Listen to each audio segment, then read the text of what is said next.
Të programit të drejt për drejt, Mirëmëngjes Shkodër. Sot në këtë studio jam së bashku me prezantuesen televizive Silvi Kastrati. Mirëmëngjes Silvi, mirë se ke ardhur në studion tonë. Mirëmëngjes Merit, ju falenderoj për ftesën. Është kënaqësi të nisësh mëngjesin me ju dhe me të gjithë dëgjuesit tuaj. Po, edhe unë kam shumë kënaqësi përveç se të shoh dhe dëgjuesit të shohin në ekran. Unë dua të uroj sepse kohët e fundit je fituese e një çmimi të dhënë nga Unioni i Gazetarëve, çmimin Hamid Boriçi. Si e keni përjetuar këtë çmim? Satisfaksion i veçantë, them drejtën, sepse erdhi në kohën e duhur. Kështu e arsyetova edhe unë, ndoshta kështu e kanë menduar edhe Unioni i Gazetarëve të Shqipërisë, gjithashtu me degën në Shkodër, me kryetarin Gaspar Marko. Unë i kam falenderuar, ishte momenti ndoshta edhe për t'i falenderuar të gjithë ato të cilët e kanë menduar që këtë vit, këtë çmim ma japin mua. Unë ndjeva shumë mirë, sepse për vetë emrin që ka, edhe titulli që t'jepet pas 12 viteve punë, ndihesh jashtëzakonisht e lumtur, por pse jo, ndoshta edhe e frymzuar që në një të ardhmet bësh gjëra edhe më të bukura. Në fakt, Silvi, me figurën e profesor Hamid Boriçit, ishi njohur më përpara sepse të marrësh një çmim me emrin e tij, duke qenë edhe vetë prezant profesori aty, duke u adorzuar vetë këtë. Është një marrëdhënie, një ndjesi e drejt për drejt që ndoshta në një farë mënyre të shtyn në atë rrugë shumë profesionale, siç është rruga që ka ndjekur përgjatë gjithë kohës profesori. Besoj se ky ishte momenti më kulminant, sepse babai i gazetarisë shqiptare, ashtu siç quhet edhe profesor Hamiti, unë kam pasur rastin të takoj para shumë viteve. Pikërisht në fillimet e mia të gazetarisë, tek kompeticioni Sfida. Ish drejtori asaj kohe, Blerti Delia, e sjell për të na komunikuar ndoshta edhe ato rregullat e para të gazetarisë. Ka qenë i pranishëm aty, na dha disa këshilla pse jo edhe si qëndrojmë përpara mikrofonit, janë këto rregullat e para që absolutisht atë konkurs është dashur për t'i mësuar. Edhe unë i thash edhe di që pse jo ndoshta i kam ndjekur edhe me përpikmëri ato këshillat e tija që ai dha ditë dhe pas shumë viteve më jep edhe çmimin. Besoj që është një satisfaksion i veçantë. Sfida vërtet një titull i një konkursi shumë të bukur. Ka qenë për ty pika e lidhjes me televizionin, me gazetarin, apo ka qenë diçka më herët? Si ndodhi? Më ka pëlqyer gjithmonë në fakt gazetaria, edhe ishte momenti që aplikova për shkollën e lartë. Nuk më doli gazetaria, ishte gjuhë letërsia dhe isha në renditjet e para. U mërzita jashtëzakonisht shumë, por nga ana tjetër shumë miq të mi edhe njerëz të afër më thanë që po pse, nuk ka lidhje. Gjuhë letërsia ka shumë lidhje me gazetarin, kështu që mund ta vazhdosh edhe gazetarin nga ana tjetër. Është një mënyrë lidhje shumë e mirë. Vazhdova degën gjuhë letërsi, por ishte mundësia shumë e mirë e televizionit. Unë u afrova shumë afër, i kam falenderuar edhe një herë të gjithë ato të cilët më kanë mbështetur për të hyrë në rrugën e bukur të televizionit. Ishte kompeticioni Sfida, më thanë që do të zhvillohet, ka qenë konkursi i parë që është zhvilluar në një ekran televiziv, dhe zgjodha që të marr pjesë. Kanë qenë shumë konkurrentë, të them drejtën, mbi 30 persona, duke bërë kështu edhe selektimin gjatë rrugës, por me kalimin e kohës vazhdova duke marrë kështu edhe vlerësimin e jurisë prezente në këtë kompeticion dhe vazhdova punë pastaj në televizion pa ndërprerje. Të kujtohet dalja jote e parë? Më kujtohet, me të paktën tek Sfida kanë qenë ato emocionet e para, prova që ne bënim. Por kur më është konfirmuar që do dalësh në edicionin informativ, aty pastaj jam stej për pak edhe thash, a do e bëj unë sot këtë? por ja dola. Dhe ka qenë emocion i jashtëzakonshëm sepse të dalësh me njëherë në një edicion informativ aty ku duhet korektësia dhe saktësia në maksimum. Mora vlerësime pasi mbarova edicionin e më thanë, bravo, ja dola, por vazhdova pastaj sepse janë lajmet ato që më bëjnë të ndihem shumë mirë, gjëja që ndoshta unë them e bëj më mirë se sa të jesh prezantuese lajmeve është një mjeshtri, sepse të japësh lajmin në mënyrë neutrale, duke transmetuar të gjithë pamjen nëpërmjet zërit tënd nuk është e lehtë apo jo. Si është kjo figurë e një prezantuese të lajmeve? Çfarë të jep ty, çfarë përgjegjësie të jep gjatë prezantimit të një edicioni lajmi ose thjesht të një lajmi? Përgjegjësia është shumë e madhe sepse gjatë gjithë ditës janë gazetarët ato të cilët merren me lajmet. Pastaj është kryeredaktori ai i cili i punon dhe në momentin e fundit vjen koka e lajmit në dorën tënde. Aty duhesh kesh patjetër përgjegjësinë e duhur për ta sjellë në mënyrën më të mirë për atë cilin ka punuar gjatë gjithë ditës, por edhe për teleshikuesin i cili po të ndjek edhe duhet ta dëgjoj me vëmendje atë se çfarë ka ndodhur. Por besoj që korrektësia duhet jetë me patjetër në një prezantim lajmit dhe saktësia e tij, për ta thënë në mënyrën më të saktë dhe për të mos gabuar. Ndodh që ka edhe ato gabimet e vogla, por një speaker e mirë e kalon edhe nuk kuptohet, ka mjeshtrin. Ndërkohë që të jesh në ekran do të thotë që mbase të parafturosh shumë vetë që të shohin, që të dëgjojnë, që besojnë tek ti. Apo ja, ka edhe nga ato momente që lajmit vjen në minutat e fundit, është diçka që sapo ka ndodhur edhe duhet të jesh shumë e saktë në atë se çfarë ka sjell gazetari në dorë për ta lexuar për teleshikuesin, ngjarjet momenteve të fundit, për të mos harruar pastaj edhe fushatat zgjedhore të ndryshme të cilat në televizion kalohen me një punë shumë të vrullshme, voluminoze, të lotshme. Channel her pas here i ka pasqyruar në mënyrë prestigjioze të gjithë fushatat elektorale. Besoj që edhe kjo të bën të ndjesh atë përgjegjësinë e punës që ke për prezantimin e lajmet. Natyrisht lajmet nuk janë të thjeshta për arsye se duhet ti ndjekësh, ta ndjekësh aktualitetin për gjatë gjithë ditës, ti je i njohur me lajmin dhe ai nuk të vjen papritur për të thënë një tekst apo jo? E qartë, patjetër, sepse ashtu siç e thash, janë gazetarët ata të cilët punojnë, por edhe tekstet të cilat ato i shkruajnë shpeshherë vinë në dorën tonë për t'i lexuar, për të kaluar pastaj lajmin në montazh. Ka punë të tjera televizionit për t'i sjellë deri tek teleshikuesi. Procedurash.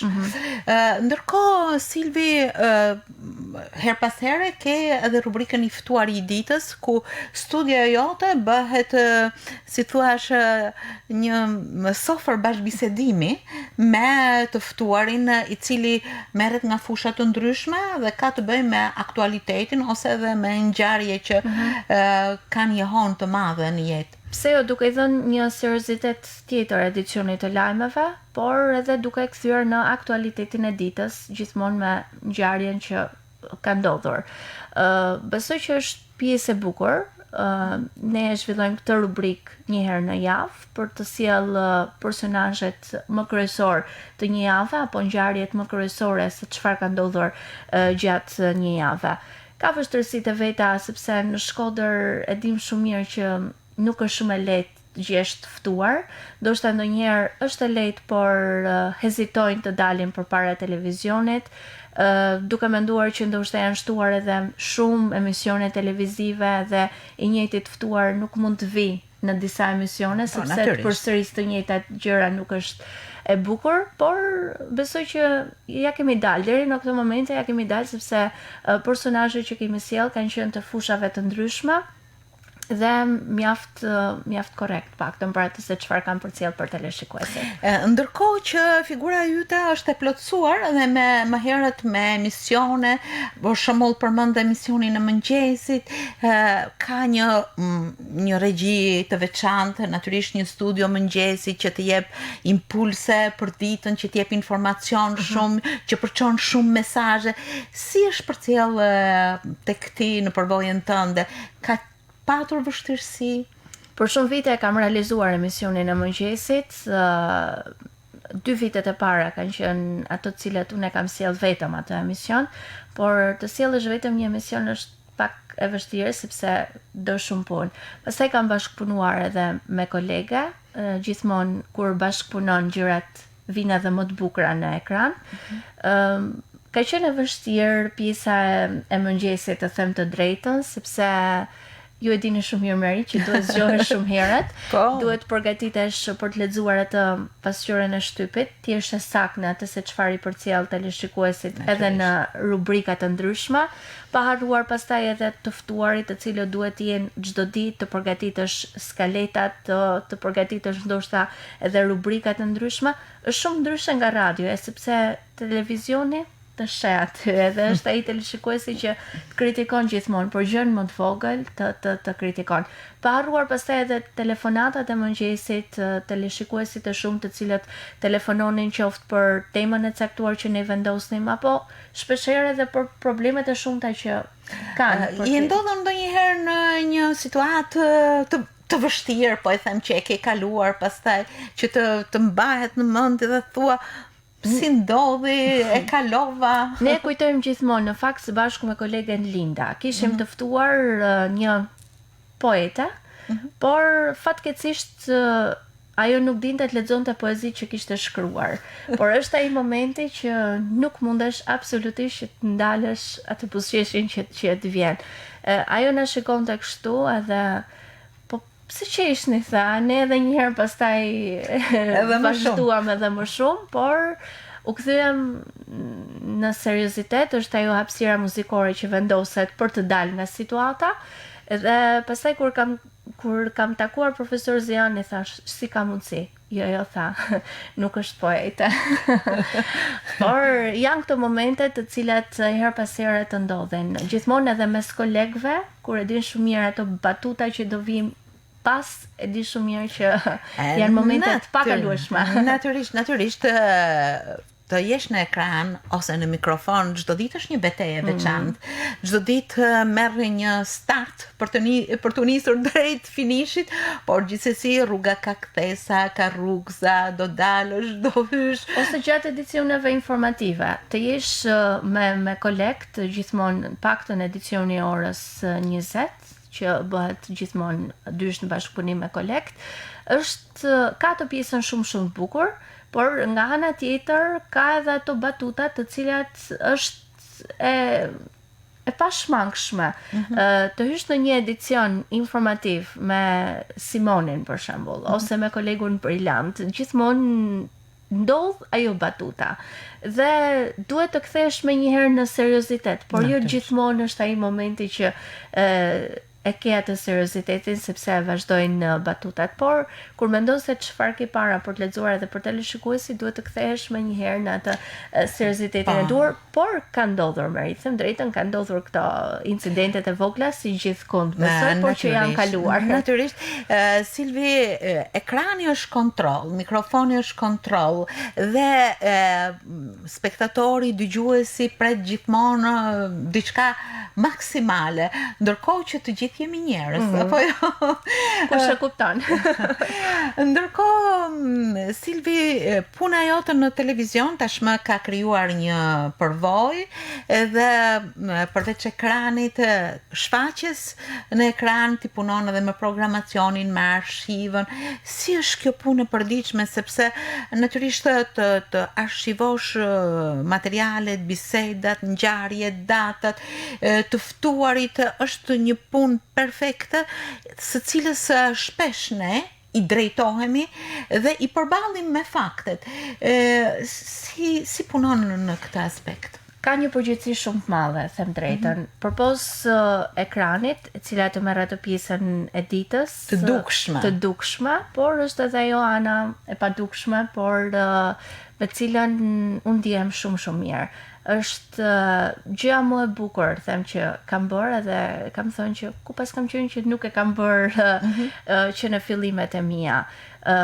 Punë me shumë përgjithësi, sepse të merresh me arkivën e një televizioni nuk është pak. Përpos lajmeve të përditshme të cilat duhet të merren çdo ditë.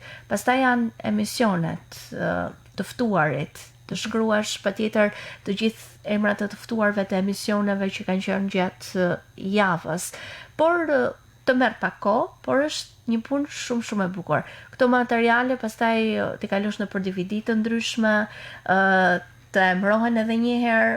Ka punë voluminoze, por është shumë e bukur të paktën për ato të cilët e njohin arkivën edhe e din shumë mirë se çfarë përgjithësie, por edhe korrektësia që duhet të jetë gjithmonë në atë pjesë të punës. Është e pasur arkiva e televizionit? Them drejtën po, sepse televizioni TV Channel është, besoj, jo sepse kam punuar unë, por ndër televizionet e parë, por edhe më prestigjos, më seriozët të paktën deri më tani. Dhe kanë punuar gazetar të shumt. Kemi pasur emisione të jashtëzakonshme, të ndryshme, të cilat janë sjell gjithmonë live në ekranin e televizionit. Por të mos harruar pastaj edhe të ftuarit special, të cilët kanë vizituar TV Channel. Kanë qenë të shumt për të mos përmendur pastaj edhe president të ndryshëm, politikan po të cilët vazhdojnë të vinë edhe çdo javë në emisionin Forum që zhvillohet nga gazetari Tom Therçaj. Pastaj janë emisionet të tjera nga aktualiteti të cilat vazhdojnë të jenë prezent në ekranin ton. Arshiva, them drejtën, është e mbushur me personalitete nga më të ndryshme. Ndërkohë një bashkëpunim, një ndërveprim i sektorëve, i kolegëve, çfarë të sjell në punën tënde të përditshme? Ta bën punën më të lehtë. Bashkëpunimi me kolegët e bën punën më të lehtë. Sidomos me gazetarët, me ato të cilët e njohin shumë mirë fushën e vet. Edhe në momentin që të thonë në arkiv që të kërkosh një lajm, ato ta japin ndoshta edhe me datën e duhur, sepse e mbajnë mend atë lajm të cilën e kanë zhvilluar para shumë vitesh. Dhe puna bëhet më e lehtë pastaj sepse e kërkon më një herë dhe të del ai lajm të cilët ata kërkojnë. Por don gjithmonë përkushtim, them drejtën. Përkushtim edhe seriozitet. Ti japësh punës seriozitet. Një punë që e bën me qejf del shumë e bukur. Një punë që ndoshta nuk e bën me shumë qejf, nuk del me shumë qejf në punë, më mirë mos shko fare sepse nuk është dita jote ajo. Natyrisht punës duhet t'i japësh shpirt sepse pasioni e ushqen këtë gjë që natyrisht të bën që çdo ditë ta hedhësh hapin. Ndërkohë Silvi është mjaft angazhuar me punën, por ka folen e saj familjare. Unë shumë dëshiroj që të ndalem këtu, Silvi, sepse për një profesioniste, por për një familjare, për një nën të dy binjakëve, djalë edhe vajzë. Kjo është pjesa më e bukur interviste. Ndoshta sepse kjo ta mbush shumë jetën apo jo. E vërtet. Je nënë e dy binjakëve, bashorte. Si ndërveprojnë këto ndjenja të fuqishme në një ditë tek ti? Ndikojnë shumë bukur. Ndikojnë jashtëzakonisht mirë. Edhe kur mendon ndonjëherë të bësh atë bilancin e ditës, thua, po kjo është pjesa më e bukur. Ose kur isha ndonjëherë them, po ku pas keni qenë, se s'ke qenë ndonjëherë pjesë e jetës time, por është bekim i Zotit, them unë, edhe çdo ditë duhet falendëruar për këtë gjë që më ka dhënë. Është Nuk di çfarë të them, për gjithë ato të cilat janë nëna e din shumë mirë, por unë po përjetoj kënaqësinë e djalit edhe të vajzës. Ka atë vështirësitë sepse binjakët gjithmonë në fakt mendojnë që janë të vështirë, por faleminderit Zotit, unë them që ja kam dalë paktën deri në këto momente. Sa u bën fëmijët? Janë 58 muajsh. Edhe Me shëndete, me jetë. faleminderit shumë, por kanë qenë të mbarë, të them drejtën, të mbarë, edhe ju se janë fëmijët e mi, por shumë të urtë, i mendosh që ndonjëherë një edhe bëhet ndoshta paksa i vështirë, por dy ka edhe të vështirësitë e veta. Unë gjë rastin këtu edhe të falenderoj familjen time për mbështetjen që më kanë dhënë gjatë kësaj periudhe, sepse është e nevojshme, them drejtën, të kesh edhe mbështetjen e dikujt, dhe kur ke familjen afër, pastaj ndihesh shumë mirë sepse e di që kur shkon nga puna në shtëpi, ato fëmijë ke pasur në duar shumë të sigurta. Sa bukur. Po mirë, si kanë emrat fëmijët, Silvi? Igor djali dhe Ilari vajza. Tash djalin parin sepse ai është më i madhi. Më i madhi, 1 minutë. Po mirë, do të më tregosh ndonjë gjë të bukur nga rritja e tyre, sepse siç the, ta zbukuron ditën, ta zbukurojnë jetën, përditshmërinë tënde. Ndoshta puna ne e dim shumë mirë që ka dhe ato vështirësitë e veta gjatë ditës, por kur shkon edhe shat o dy në shtëpi, harron gjithçka. Jemi mësuar që ndoshta shtëpinë ta kemi në rregull, por kur ke dy fëmijë, të ik paksa i rregulli. Nuk mërziten fare, unë kënaqem kur i shoh duke luajtur së bashku, pse jo ndonjëherë edhe grinden së bashku, por kjo është pjesa më e bukur e ditës që ato dy më bëjnë të ndihem shumë mirë për gjithçka. Ndërkohë je bashortja e një burrit tuaj, i cili natyrisht bashkëvepron në këtë familje të bukur. Patjetër, sepse të mos kesh edhe ndihmën e bashkëshortit, besoj që do të ishte edhe më e vështirë. Por më kam mbështetur që në fillimet e mia tek gazetaria, e di shumë mirë impenjimet që kam gjatë ditës, dhe pse jo vazhdon të më ndihmoj jashtëzakonisht shumë me fëmijët, dhe kjo është pjesa më e bukur e një familje, kur bëheni të gjithë bashkë, sepse ne nga 2 nuk u bëm 3, po bëm menjëherë 4, edhe ndryshon ajo shifra, të ndryshon menjëherë gjithçka në shtëpi. Është bërë gjithçka më e bukur. Ke kohë të ndjekësh pasionet tuaja, hobet tuaja në kohën e lirë? Do të thënë, si e organizon këtë jashtë detyrimit, jashtë angazhimit të përditshëm në televizion apo si janë vizë shtëpie? Të them drejtën, jo shumë, të paktën për pasionet e mia. Ka shumë kohë që kam lënë më njanë librat. Unë kam lexuar shumë, por tashmë, të them drejtën, nuk mundem. Pas orës 1 natës është e vështirë të kapësh të lexosh, sepse duhet patjetër të bësh edhe gjumin. Gjatë ditës janë impenjimet e punës, pastaj në shtëpi të përgatisësh drekën për fëmijët, darkën etj. Ka shumë impenjime të cilat të bën ndoshta që të largohesh paksa nga ato pasionet, por e kam atë pasionin tim në kuzhinë, sepse më pëlqen të gatuaj, edhe më pëlqen, edhe her pas here shfaqet të talentin tim aty. Kam lënë më njanë librat, por pas një periudhe besoj që do të rikthehem edhe një herë leximet. Të ecësh do të thotë të hedhësh hapa, dhe këto hapa patjetër qoftë në jetën personale, qoftë private, qoftë në jetën profesionale, kërkojnë mbështetje në mënyrë që kjo ecje të jetë e sigurt. Ti je falendërues njerëzve përreth që të kanë mbështetur qoftë në punë, qoftë në jetën tënde? Falenderimet janë të shumta për gjithë. Falenderimi i parë vjen për familjen. Ajo e cila më ka mbështetur që në fillimet e mia vazhdon akoma të jetë shumë pranë meje, pse jo edhe duke më këshilluar në ato hapat e para të mëmësisë, të bëjnë vërejtje? Po, edhe më bëjnë vërejtje, por her pas here ato janë vërejtjet më të mira, sepse janë këshillat e duhura kur të vinë nga njerëzit e zemrës. Ato janë më të mirat. Pastaj falenderimet të veçanta për TV1 Channel, që për 12 vite më kanë besuar jo pak punë, por shumë punë, duke më thënë kështu pse jo, edhe vlerësimet e duhura për të qenë pjesë e një televizioni prestigjos si që është TV1 Channel. Unë ndjehem shumë mirë aty, tashmë ajo është familja ime e dytë. Silvi, ke marrë një çmimi Hamid Boriçi dhënë nga Unioni i Gazetarëve. Natyrisht kur dikush të vlerëson, të jep besim, mendon që ke projekte të afërta ose më në perspektivë që nisur nga ky çmim frymëzohesh për t'i realizuar? Unë thash që në fillim, ky ishte një frymëzim shumë i mirë për të sjellë gjëra shumë të bukura në të ardhmen. Por sa po të kemi ndoshta ato projektet e reja apo të bukura, besoj që do të sillen në sezonin e ri.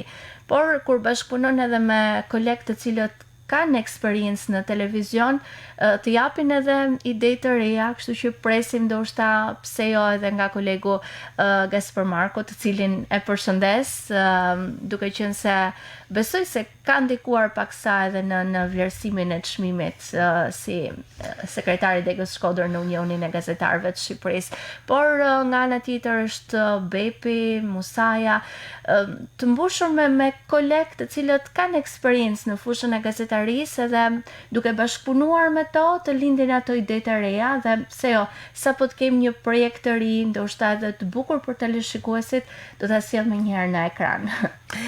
S'më mbetet gjë tjetër, veç se të të falenderoj shumë, edhe me këtë dëshirë, pasion, këmbgulje, përgjegjësi që ke për gjatë gjithë ditës tënde të punës, por jo vetëm të gjitha ditëve që i bashkon një gjë e madhe, siç është dashuria për punën, për familjen, për ato fëmijë të mrekullueshëm që ta mbushin jetën. Natyrisht të uroj veç suksese, Silvi, ishte një kënaqësi shumë që të kisha të ftuar e këtij mëngjesi. Faleminderit shumë, duke të uruar ditë të mbar dhe emision sa më të mbar në të ardhmen, se jo edhe ju. Faleminderit shumë, suksese gjithmonë. Kënaqësia ishte ime, faleminderit.